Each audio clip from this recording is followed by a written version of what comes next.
So let's start today the next branch of physics, sub-branch of physics called optics.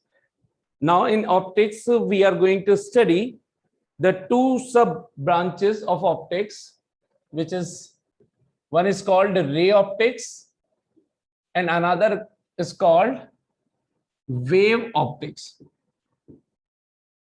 Wave optics. तो physics की एक one of the branch optics, और इस optics को भी हमने दो पार्ट्स में क्लासिफाई कर रखा है, एक कहलाती है रे ऑप्टिक्स, एक कहलाती है वेव ऑप्टिक्स। तो पहले ऑप्टिक्स क्या है? Optics is that branch of physics in which we deal with the phenomenon related to the light. Light से रिलेटेड जितने भी फेनोमेनन है उनको डील करेंगे, उनको स्टडी करेंगे, वो पूरी ब्रांच क्या कहलाएगी? ऑप्टिक्स। फिर ऑप्टिक्स को फर्दर हमने क्लासिफाइड किया into two categories, ray optics and wave optics. What is ray optics? Ray optics में और वेव ऑप्टिक्स में डिफरेंस क्या रहेगा? रे ऑप्टिक्स में लाइट से वो सभी रिलेटेड फेनोमेनन स्टडी किए जाएंगे जिसमें लाइट शोज अ पार्टिकल नेचर। इसका मतलब एक ऐसी ब्रांच ऑफ फिजिक्स जिसके अंदर लाइट को एज ए पार्टिकल मानते हुए जो भी फेनोमेनन इससे एसोसिएटेड है उनकी स्टडी की जाए, वो ब्रांच कहलाएगी क्या? रे optics. So ray optics, light कैसा बिहेव करेगी? Behaves as a particle nature, ठीक है। और इससे एसोसिएटेड फेनोमेनन क्या है जो पार्टिकल, लाइट के पार्टिकल नेचर से एसोसिएटेड फेनोमेनन है? These are reflection, refraction. जो ब्रॉड फेनोमेनन हमें स्टडी करने हैं, रिफ्लेक्शन, रिफ्रैक्शन, ठीक है। डॉपलर इफेक्ट वगैरह भी आता है, लेकिन उसके भी हम बात नहीं कर रहे। जो ब्रॉड इफेक्ट्स हैं, रिफ्लेक्शन एंड रिफ्रैक्शन होने को, फिर रेनबो फॉर्मेशन हो जाएगा, बहुत हो जाएगा। ब्रॉड जो हम बात करते हैं वो है रिफ्लेक्शन एंड रिफ्रैक्शन की, ठीक है। अच्छा, फिर इसके बाद हम बात करेंगे ऑप्टिक्स। तो इसके भी अंदर हमें जो मेनली हमारी स्टडी कन्फाइन रहेगी ग्रेड 12 के अंदर, वो रहेगी रिफ्रैक्शन के अराउंड। तो हमें रिफ्रैक्शन पूरा करना है। तो व्हाट इज रिफ्रैक्शन, है ना, और इसके लॉज ऑफ रिफ्रैक्शन क्या क्या है, फिर इसके कुछ सर्टेन डेरिवेशंस है वो देखेंगे, और स्फेरिकल एंड प्लेन सरफेस के थ्रू रिफ्रैक्शन चेक करेंगे, ऑप्टिकल डेंसिटीज वगैरह क्या होती है वो चेक करेंगे। और डेरिवेशंस के अलावा कुछ इंस्ट्रूमेंट्स हैं जिनको ऑप्टिकल इंस्ट्रूमेंट्स बोला जाता है। One of the example of optical instrument is human I, but वो सिलेबस में नहीं है अभी हमारे, तो उसकी भी स्टडी होती है ऑप्टिकल इंस्ट्रूमेंट। उसके अलावा microscope and telescope, these are also called the optical instruments. उनकी सर्टेन टाइप्स की माइक्रोस्कोप, टेलीस्कोप की हमें स्टडी करनी है। तो उनके कुछ टाइप्स रहेंगे, terrestrial, astronomical, like that. So ये सारी चीजें हम will be studying in refraction part, ठीक है। वेव ऑप्टिक्स की बात करें तो वेव ऑप्टिक्स वो ब्रांच ऑप्टिक्स की लाइट से रिलेटेड जहां पर light will behave, light behave as wave, behaves as a wave in nature. Wave nature की तरह जब बिहेव करेगी लाइट, तो वो ब्रांच क्या कहलाएगी? Wave optics. इससे एसोसिएटेड फेनोमेनन क्या क्या है? इससे एसोसिएटेड फेनोमेनन है जहां पर लाइट को एज ए वेव कंसीडर किया जाता है, और जहां पर पार्टिकल नेचर से उन फेनोमेनन को एक्सप्लेन नहीं किया जा सकता। वो कुछ पर्टिकुलर चीजें हैं जैसे इंटरफेरेंस,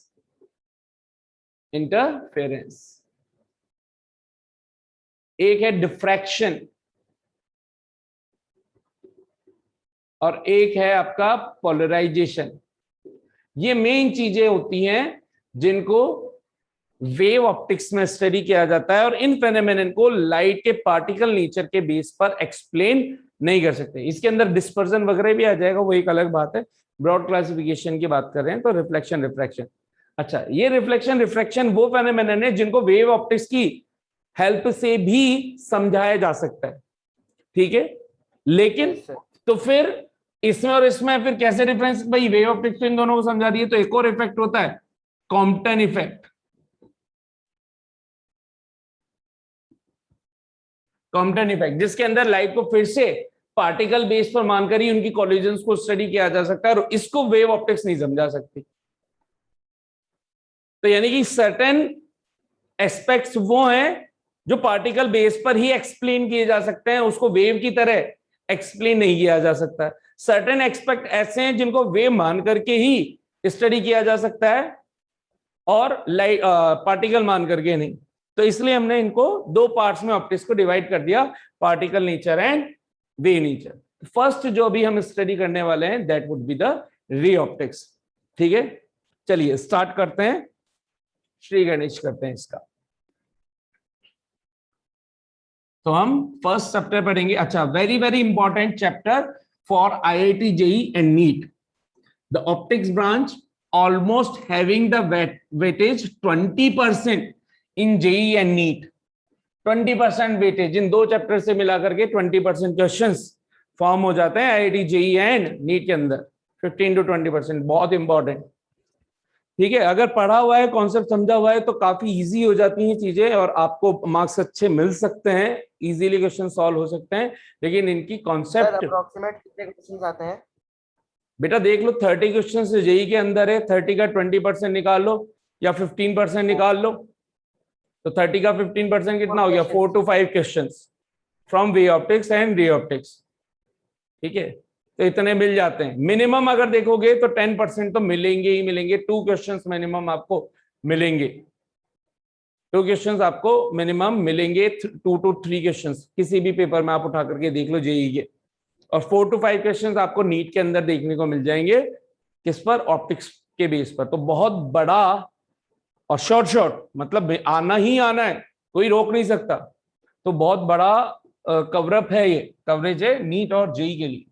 तो इस चैप्टर को हल्के में ना लें बिल्कुल भी, और पढ़ाएंगे इस वे में कि आपको बहुत ईजी लगेगा। ठीक है, तो बात करते हैं सबसे पहले रिफ्रैक्शन की। What do we mean by refraction? ये सब कुछ आप ग्रेड 9-10 के अंदर भी पढ़ करके आए थे, बचपन से पढ़ते हुए आ रहे हो। Reflection, refraction, we are starting the phenomenon refraction. What do we understand by the term refraction? Refraction means whenever light travels from one medium to another, it deviates from its actual path. So this phenomenon of deviating the path whenever the light passes from one medium to another, this phenomenon is known as what? Refraction. So the phenomenon of change in path of light when it travels or basically लिखें तो passes from one medium to another,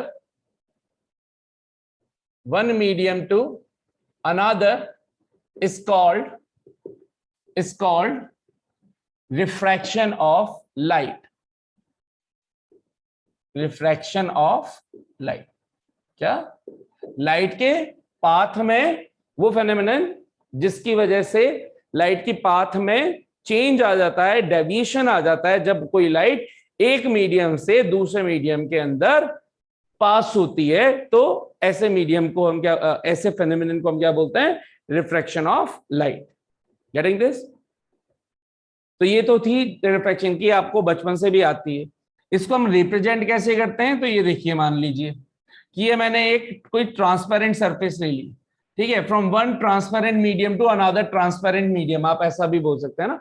सबसे पहले medium का पता होना जरूरी है। Medium ऐसा जिससे लाइट ट्रेवल कर सके, यानी ट्रेवल करने का मतलब लाइट उससे पास हो सके। तो सीधी सी बात आप जानते ही, वो सभी चीज जिनके थ्रू हम एक तरफ से दूसरी तरफ देख पाए, चाहे हल्का सा, धुंधला सा, चाहे कैसा भी, तो वो सभी मीडियम क्या कहलाएंगे? जिनके थ्रू लाइट पास हो सकती है। तो और कुछ मीडियम ऐसे होते हैं जिनके थ्रू लाइट पास ही नहीं हो सकती, ओपेक ऑब्जेक्ट्स, ठीक है, जैसे सॉलिड वॉल है, उससे लाइट पास ही नहीं हो सकती, तो उसका सेंस ही नहीं बनता कि इस मीडियम से उधर, इस बोर्ड के पीछे आप नहीं देख पा रहे, इसका मतलब this is not the transparent medium, it is not made for light travelling, ये इसके अंदर से पास नहीं हो रही, आप बोर्ड के पीछे नहीं देख पा रहे, तो वो वाली सिचुएशंस। ठीक है, कभी मैंने ली ट्रांसपेरेंट सरफेस, इसका मतलब आप मान लीजिए भी थोड़ी देर के लिए ट्रांसपेरेंट ग्लास। ठीक है, ये 2D व्यू है, ये 3D व्यू है। ये 3D में आप जब इसको ऐसे रख रहा हूं तो ये अभी ऐसे दिख रहा है, इसको ऐसे रख दूंगा तो सिर्फ आपको ये वाली लाइन दिख रही है, आउटर लाइन, ये रही वो लाइन। तो when light hit any transparent surface, मान लिया ये है मीडियम 1, समझने के लिए इसको बोल दिया मैंने एयर, एयर, ठीक। एयर से ये ग्लास स्लैब बना दी, या आप इसको वाटर भी बोल सकते हो कि इसके अंदर वाटर फिल है या ये ग्लास स्लैब है, ठीक है। ये कुछ इस तरह से, ये लाइट ये यहां पर हिट हुई, तो जो लाइट हिट होती है सरफेस पर, उस लाइट रे को बोला जाता है incident ray, incident ray. Short में हम बोलेंगे आईआर, आईआर, ठीक। जिस पॉइंट पर इंसिडेंट होती है उस पॉइंट को बोलते हैं point of incidence, point of incidence. जिस पॉइंट पर हिट हुई यानी कि पॉइंट ऑफ इंसिडेंस, तो और जिस सरफेस पर हिट हो रही है, जो एक ऐसी लाइन जो दो मीडियम को सेपरेट कर रही हो, यह है मीडियम 2। आप चाहें तो इसको वाटर मान सकते हैं, आप चाहें तो इसको ग्लास मान लें। क्लियरली एयर के कंपैरिजन में ये मीडियम डिफरेंट है, ठीक है। तो ये एक ऐसी सरफेस जो मीडियम 1 की लेयर को मीडियम 2 की लेयर से सेपरेट कर रही है, उनके बीच की वो जो लाइन है सरफेसेस को बोलते हैं interface, interface. And this interface acts as a refracting surface, इसी सरफेस को बोला जाता है रिफ्रैक्टिंग सरफेस। यानी कि इस सरफेस के बाद ही जब लाइट पास होगी तो रिफ्रैक्शन फेनोमेनन अकर होगा। उससे पहले जब तक मीडियम सेम है, एक ही टाइप का मीडियम है, जब तक कि कोई दूसरा मीडियम आ नहीं जाता तब तक रिफ्रैक्शन नहीं अकर होगा।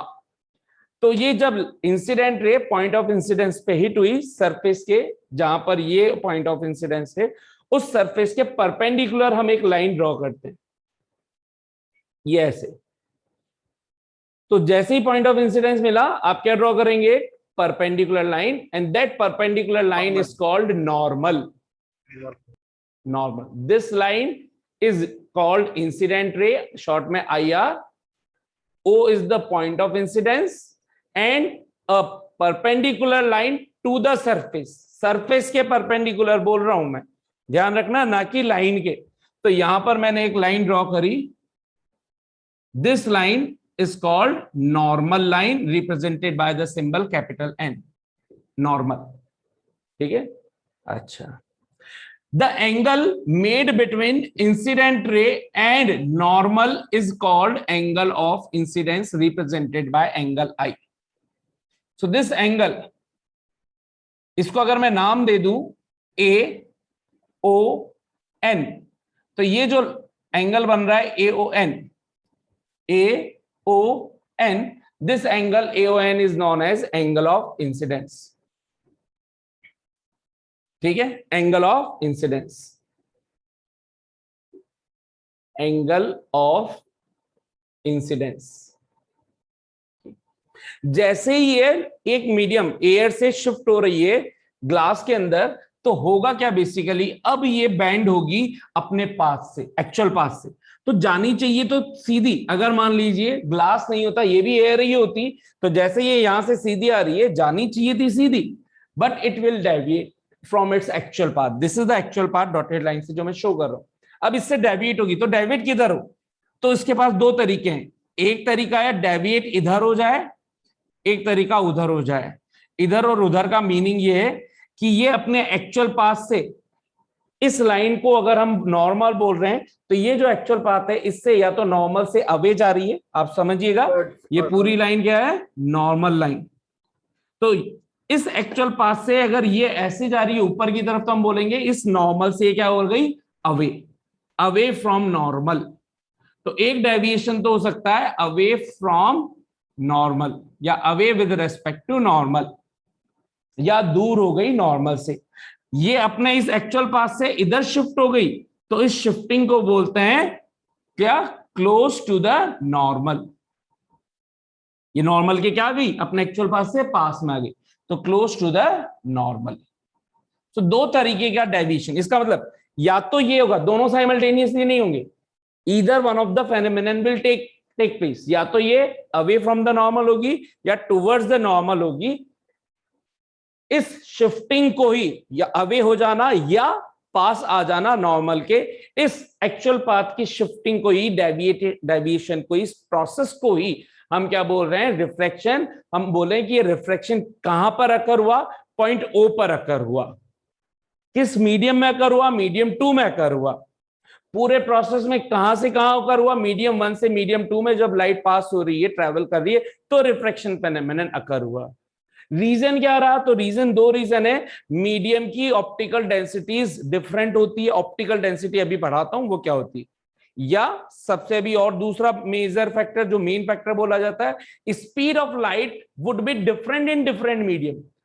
एयर या वैक्यूम के अंदर speed of light is highest 3 × 10⁸ metre per second, लेकिन वहीं किसी दूसरे मीडियम में, लाइक पानी हो गया, ऑयल हो गया, मिल्क हो गया, ग्लास हो गया, हर एक के अंदर इसकी स्पीड क्या होती है, डिफरेंट। लाइक ग्लास के अंदर 2 × 10⁸ मीटर पर सेकेंड होती है इन जनरल ग्लास में जब बोला जाता है, या बहुत से न्यूमेरिकल्स में जब हम लिखवाते हैं तो हम बताते हैं, मतलब न्यूमेरिकल में लिखा होता है, if the speed of the light in the glass is 2 × 10⁸ metre per second. तो कहने का मतलब ये है कि light speed of light is different in different medium. That is the main cause of bending of light. अगर मैं उसको समझाने की कोशिश करूं तो समझिएगा। मान लीजिए यह है तालाब, ठीक है, या कोई वाटर सोर्सेस, वाटर रिसोर्स, कुआं बोल दो, कुछ भी बोल दो, तो थोड़ा इसका बड़ा एज्यूम कीजिएगा, आप तालाब ही समझिए, पॉन्ड टाइप का, और आप बैठे हैं इस तालाब के किनारे, तालाब किनारे आप बैठे हो, तो तालाब किनारे आपने उठाए कुछ पत्थर, आपका दिल है उदास और आप ऐसे पत्थर इसके अंदर मार रहे हो ऐसे, फिर आपको गुस्सा आया, आप खड़े हो गए और आपने तेजी से इस पत्थर को फेंक दिया ऐसे। तो अब ये देखिएगा, मैं ऊपर से शो कर रहा हूं, ये स्टोन गया ये सीधा यहां पर। अब जैसे ये वाटर वाली सरफेस पर हिट होगा, उसके बाद ये इसके अंदर वाटर वाली सरफेस में आएगा, वाटर वाले मीडियम में आएगा। बताओ ये बिल्कुल सीधा जाएगा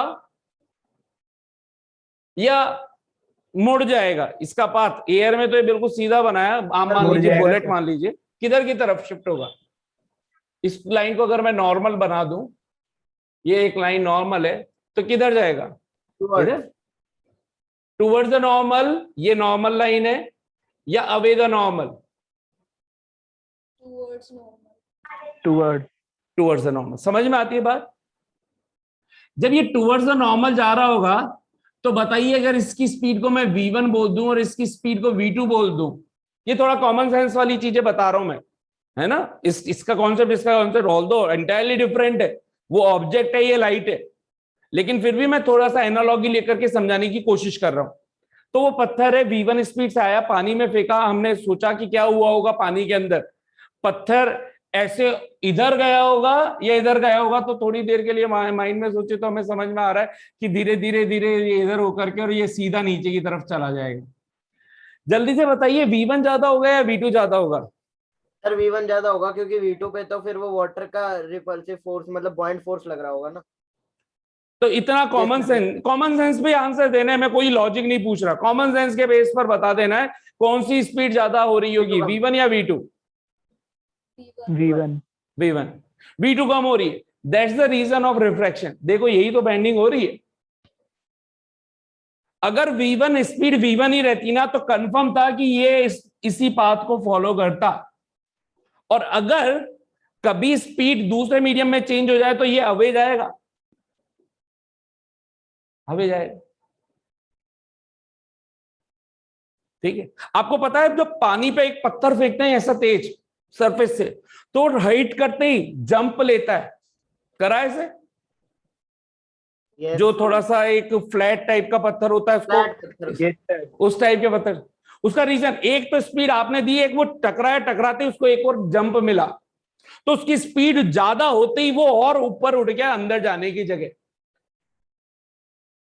लॉजिक मतलब कॉमन सेंस सेम लॉजिक यहां पर या सेम कॉमन सेंस यहां पे लगता है कि स्पीड का ये जो डिफरेंस है इसी वजह से लाइट बेंड होती है। अगर अब इस कॉमन सेंस को मैं यहां अप्लाई कर दूं तो अगर मैं आपसे पूछूं ये स्पीड मैं v1 बोल दूं, ये स्पीड v2 बोल दूं, तो कॉमन सेंस के बेस पे बता सकते हो क्या कि कौन सी स्पीड कम और कौन सी स्पीड ज्यादा है? सर v1 ज्यादा है, v2 कम है। वेरी गुड, बिल्कुल ठीक। और इसी तरह से अगर मैं इसको v3 बोल दूं तो v1 और v3 में कौन ज्यादा होनी चाहिए? v3। v3, बिल्कुल ठीक। ठीक, इसी बेस पर हमने मीडियम को दो पार्ट्स में डिवाइड किया है। लाइट जिन मीडियम से पास होती है उन मीडियम में हम कंपैरिजन कैसे करेंगे, तो we have divided the mediums into two categories, एक रेयरर मीडियम, एक denser medium. What are rarer medium? Such mediums with respect to another in which the speed of light is more. वो सभी medium जो जिसमें speed of light is more as compare to the another medium is called the rarer medium.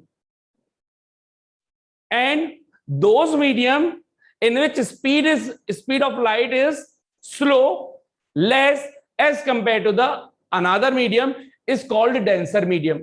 Dense का मतलब आप थोड़ी देर के लिए सोचो, यहां पे ऑब्जेक्ट की फॉर्म में ले तो ये ऊपर है एयर और नीचे है वाटर, किसकी डेंसिटी ज्यादा है? वाटर की। तो ये कौन सी डेंसिटी हुई? मास डेंसिटी हुई। कौन सी डेंसिटी हुई? Mass density. हम यहां पर जो बात कर रहे हैं मास डेंसिटी की, और इसमें जो वर्ड यूज करेंगे वो करेंगे ऑप्टिकल डेंसिटी। ठीक है, तो इन दोनों की डेंसिटी में भी डिफरेंस होता है, इसलिए मैं वर्ड प्रॉपर लिख रहा हूं मास डेंसिटी। मास डेंसिटी का मतलब हाउ टाइटली मॉलिक्यूल्स और particles are packed of that object या दैट सब्सटेंस। वाटर के मॉलिक्यूल्स कितने पास हैं एयर के कंपैरिजन में, वो वाटर की डेंसिटी डिफाइन कर रहा है एयर के कंपैरिजन में। जिसके मॉलिक्यूल्स ज्यादा किसी ऑब्जेक्ट के ट्रैवल करने के लिए या किसी भी चीज के ट्रैवल करने के लिए जिसके मॉलिक्यूल्स ज्यादा पास में, ज्यादा टाइटली पैक, उसमें से किसी चीज का पास होना आसान होगा या मतलब डिफिकल्ट होगा? मुश्किल। मुश्किल। तो मुश्किल होते ही स्पीड स्लो हो जाएगी कि बढ़ जाएगी? सर रेजिस्टेंस आएगा बीच में, टकराव सिंपल, ये फालतू की चीजें नहीं, रेजिस्टेंस नहीं, लॉजिक और कॉमन सेंस। पार्टिकल्स पास पास होंगे तो इसमें से कोई सी भी चीज आसानी से पास हो जाएगी या उसका पास होना थोड़ा मुश्किल होगा एज कंपेयर टू जो चीज दूर दूर है? सर मुश्किल होगा क्योंकि वो इन पार्टिकल्स से टकराएगी तो बार बार मुश्किल होगा। तो अगर मुश्किल होगा, जहां से पास होना मुश्किल होगा, तो कोई चीज बड़ी कितनी भी हाई स्पीड से आ रही हो, जिस मुश्किल जगह से वो पास होगी वहां से पास होने के बाद उसकी स्पीड में चेंज आएगा। वो चेंज इंक्रीज हो चुकी होगी या डिक्रीज? डिक्रीज। डिक्रीज। तो हम बोलते हैं कि ये मास डेंसिटी ज्यादा है तो ये मीडियम कहलाया डेंसर मीडियम या इसकी डेंसिटी ज्यादा, और जिसकी डेंसिटी कम उसको बोला रेयरर मीडियम। ये मास के बेस पर ठीक सेम फेनोमेनन यहां पर चलता है। ऐसे मीडियम जिनमें से लाइट इजीली ट्रैवल कर जाए उसको बोलते हैं ऑप्टिकली रेयरर मीडियम। क्या बोलते हैं? Optically rarer medium. अब क्योंकि थ्रू आउट हम लाइट के बारे में पढ़ेंगे तो इसलिए ऑप्टिकली वर्ड को हटा करके बाय डिफॉल्ट रेयरर मीडियम बोलते हैं, लेकिन अभी पहली बार समझना है इसलिए पूरा वर्ड लिख रहा हूं, optically rarer medium. So what are optically rarer medium? Such medium in which the speed of light is more than the another one. Very good. In which the speed of light is more as compared to another medium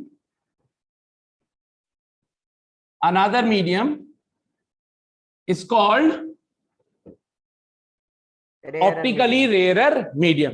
और इसी तरह से optical denser medium क्या हो जाएगा? Vice versa. In which the speed of light is less as compared to another medium, वो है optical. इसका मतलब लाइट को ऑप्टिकल डेंसर मीडियम से पास होने में मुश्किल होगी, ऑप्टिकल रेयरर मीडियम से वो आसानी से पास हो जाएगी। तो अगर मैं आपसे पूछूं कि वाटर रेयरर मीडियम है या denser medium optically? Denser. Optically भी और ऐसे मास डेंसिटी के हिसाब से भी। एयर के रिस्पेक्ट में।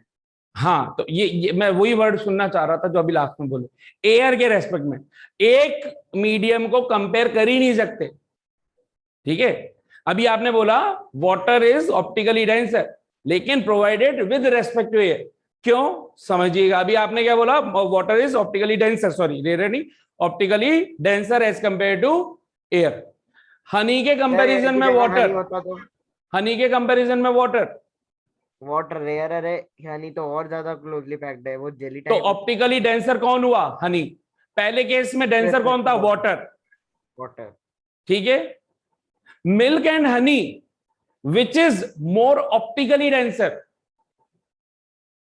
मिल्क। एवरीवन, में फैट पार्टिकल्स होते हैं। हनी।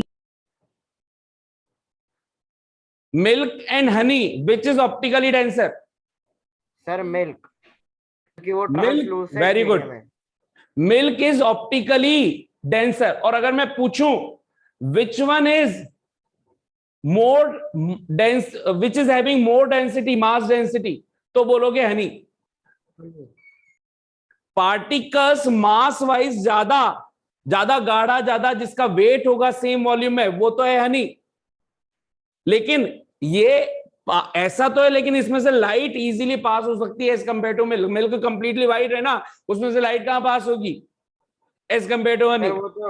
तो इसका मतलब हम हनी को, तो हनी को मास डेंसिटी वाइज वो ज्यादा वेट वाला है सेम वॉल्यूम में मिल्क से, तो हम बोलेंगे mass density of honey is more, but it is optically rarer as compare to milk.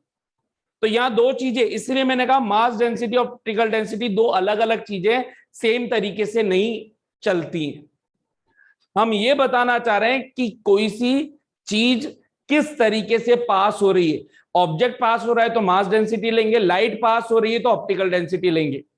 कोई जरूरी नहीं है दो ऑब्जेक्ट की किसी की ऑप्टिकल डेंसिटी ज्यादा हो तो उसकी मास डेंसिटी भी ज्यादा हो भी सकती है, नहीं भी हो सकती है। जैसे वाटर की डेंसिटी एयर से ऑप्टिकल डेंसिटी क्या है, ज्यादा है, और मास डेंसिटी भी ज्यादा है। सर हनी और वाटर में भी यही होगा। हनी वाटर के अंदर भी मास डेंसिटी हनी की ज्यादा है और ऑप्टिकल डेंसिटी भी हनी की ज्यादा है, क्योंकि उसमें से लाइट इजीली पास नहीं होगी। लेकिन जैसे ही हनी और मिल्क लिया, ज्यादा हल्का कौन है सेम वॉल्यूम के लिए, milk as compare to honey. लेकिन उसमें से लाइट पास नहीं हो रही है, बहुत रेयर है पास होना, तो ऑप्टिकली डेंसर तो हुआ मिल्क, लेकिन मास डेंसिटी वाइज उसकी है कम। कितनों को optical density, optical rarer, optical denser, rarer, इन सबके मीनिंग समझ में आ गए क्विकली? Yes sir.